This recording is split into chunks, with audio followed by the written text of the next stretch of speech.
Grabe, Alden, obsessed na kay Catherine. Ideal girl niya talaga si Catherine.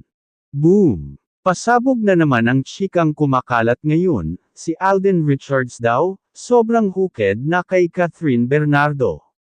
Ayon sa mga malalapit sa aktor, hindi na raw may kakaila, si Catherine ang ideal girl ni Alden, inside and out.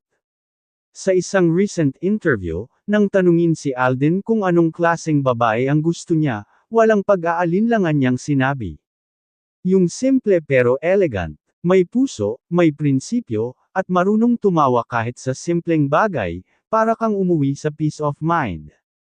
At ayon sa mga fans, walang iba kundi si Catherine Bernardo ang tinutukoy niya.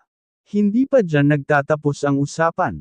Ilang beses na raw nahuhuling nakatingin si Alden kay Catherine with so much admiration, parang hindi na lang friendly appreciation, kundi may halong paghanga na hindi niya na maitatago. Maging sa likod ng camera, lagi raw itong alalay kay Kath, laging attentive, at minsan pangay tila naiilang kapag may ibang lalaking malapit sa aktres. Dagdag pa ng insider, kapag si Catherine ang pinag-uusapan, kumikinang talaga yung mata ni Alden. Iba yung glow niya, para bang inspired siya palagi. Kaya naman trending ngayon ang #Kathden sa social media, at bumubuhos ang suporta mula sa mga fans na gusto na talagang mauwi sa totohanan ang closeness ng dalawa. Kilig o obsession, crush o true love. Ang sigurado lang, si Catherine Bernardo, nasa puso at isip ni Alden Richards.